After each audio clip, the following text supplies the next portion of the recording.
Hello everyone, welcome to Think Easy Max channel. இன்னைக்கு நம்ம 12th ஸ்டாண்டர்ட்ல chapter 2 complex numbers-ல example 2.9 பார்க்க போறோம். அதாவது exercise 2.5 க்கு வர related examples. Question பாருங்க. If z1 is equals to 3 plus 4i, z2 is equals to 5 minus 12i, z3 equal to 6 plus 8i. Find z1 அப்புறம் mod of z2 mod of z3 mod of z1 plus z2 இந்த மாதிரி நமக்கு மாடல கொடுத்துருக்காங்க. So solution பார்ப்போம். முதல்ல நமக்கு ஒரு z அதாவது ஒரு காம்ப்ளெக்ஸ் நம்பர் எனக்கு மாடல வந்துச்சுனாலே நான் என்ன பண்ணணுன்றது ஏற்கனவே சொல்லியிருக்கேன். Root of X square plus Y square இது உங்களுக்கு ஞாபகப்படுத்துறதுக்காக சொல்லியிருக்கேன். இல்லைனா ஒரு இன்ட்ரடக்ஷன் வீடியோ கொடுத்துருக்கேன், அது என்னன்னு பார்த்துட்டு வாங்க. ஓகேவா? இப்போ ஃபஸ்ட்டு நான் z1 கண்டுபிடிக்கணும். mod of z1 அதுதான் என்னோடய ஃபஸ்ட் கொஷின் இல்லையா? ஸோ mod of z1 சொல்லும்போது என்னென்ன வேல்யூ கொடுத்துருக்காங்க நான் ஸ்ட்ரைட்டாக போடுறேன். எக்ஸ் ஸ்கொயர் எக்ஸுன்ற இடத்துல எனக்கு 3 இருக்குது. ஸோ 3 ஸ்கொயர் ப்ளஸ் ஒய்ன்ற இடத்துல 4 இருக்கா? So 4 square. அப்போ எனக்கு என்ன வரும்? ஆப்வியஸ்லி 5 தான் வரும். ஏன்னா இது வந்து ஒரு ட்ரையாங்கிள் ரொட்டேஷன் மாதிரி. இங்கே 3 இருக்கா, இங்கே 4 இருக்குது. அப்போ இந்த இடத்துல என்ன வரும்? ரெண்டும் கனெக்ட் ஆகிற மாதிரி 5 தான் வரும். இதை மாதிரி நீங்கள் ரஃபாக ஞாபகம் வச்சுக்கணும், இதெல்லாம் நீங்கள் போடக்கூடாது. ஓகேவா? நெக்ஸ்ட் z2 பார்ப்போம். z2க்கு வந்து அதே மாதிரி தான் நான் ஸ்ட்ரைட்டாக போடுறேன். இது 5 ஸ்கொயர் இருக்குது, அப்போ இது 12 ஸ்கொயர் இருக்குது. நீங்கள் சால்வ் பண்ணி போட்டிங்கன்னா உங்களுக்கு 13 வரும். நான் அடித்து சொல்கிறேன், இங்கே -12 இருக்குது, ஆனால் நான் +12ன்னு போட்டிருக்கேன். ஆனால் நீங்கள் என்ன தான் போட்டாலுமே உங்களுக்கு -12 போடணும். ஓகேவா? ஏன்னா ஸ்டெப்பு அந்த இது இருக்குல்ல, ஸ்டெப் கரெக்ஷன் இருக்குல்ல, அதனால -12 போடணும். ஓகேவா? நமக்கு பாசிட்டிவாக தான் வரப்போதேன்னு சொல்லி நிறுத்திடக்கூடாது. அப்போ என் ஆன்சர் என்னவாக இருக்கும்னா 13ஆக இருக்கும். இதுவும் ஒரு சைக்கிள் மாதிரி தான்.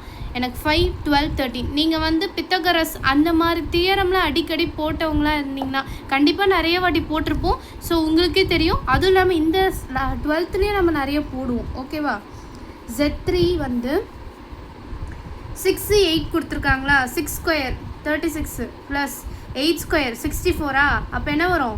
100 வரும். ரூட் 100 10. ஓகேவா? எனக்கு z1 வந்துச்சு, z2 கிடச்சிச்சு, z3 எல்லாத்தோடைய மாட் கிடச்சிச்சு இல்லையா? இப்போ அடுத்து என்ன கேட்டிருக்காங்க? z1 ப்ளஸ் z2 அதோடைய மாட் கேட்டிருக்காங்க. கரெக்டாக? அப்போ மாட் z1 ப்ளஸ் z2ன்னு போடும்போது நம்ம ஜஸ்ட்டு இங்கே இருக்கிறத ஆட் பண்ணிடணும், இங்கே இருக்கிறத ஆட் பண்ணிடக்கூடாது. ஓகேவா? ஏன்னா இது தனித்தனி மாடு. நமக்கு உள்ளே சேர்ந்து முடிஞ்சு ஒரு கம்ப்ளீட் மாடுலஸ் வரும்போது நம்ம மேலே இருக்கிறத தான் ஆட் பண்ணணும், அவங்க என்ன வேல்யூ கொடுத்துருக்காங்களோ. ஓகேவா? அப்போ இது எனக்கு 8 - 8i. இப்போ இதுக்கு மாடுலஸ் போடணும். இதுக்கு மாடுலஸ் போட்டால் என்ன ஆன்சர் வரும்? Root of 64 plus 64 root 128. 128 வந்துச்சுன்னா 8√2ன்னு வரும். ஓகேவா? 8√2ன்னு வரும். அப்போ அடுத்தது என்ன சொல்லியிருக்காங்க? mod of z2 minus z3 equal to z2லேருந்து z3 எனக்கு மைனஸ் பண்ணணும். ஸோ எனக்கு மைனஸ் வரதுக்கான சான்சஸும் இருக்குது.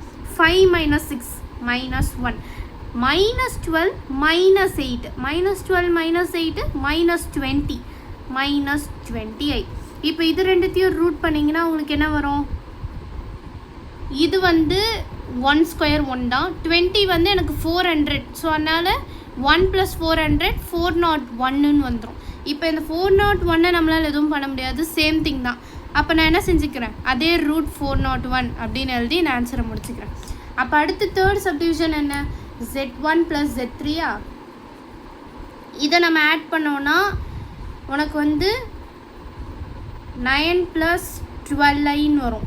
அதே மாதிரி z1 3 + 6 9 4 + 8 என்ன 12 தானே? இப்போ இதை ரூட் பண்ணிங்கன்னா 9 9s என்ன வரும்?